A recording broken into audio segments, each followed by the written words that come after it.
9. Montcada abans dels Montcada.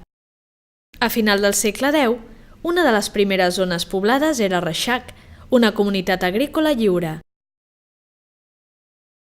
Les grans avingudes dels rius de l'entorn feren que des del segle IX s'assentessin petits hàbitats camperols entre les muntanyes a la serralada de Marina.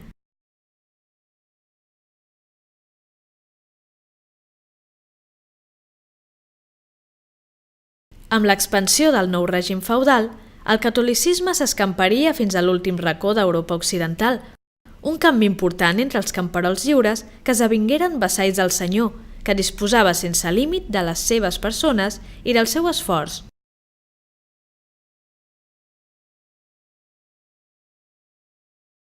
Són aquestes mateixes comunitats la mà d'obra per a la construcció de l'església de Sant Pere de Reixac.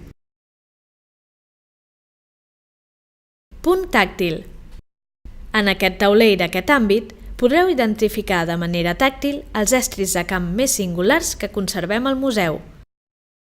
Escoplets, utilitzats per protegir-se les mans mentre s'assegava el cereal. Ferradura de vaca. Ferradura de cavall.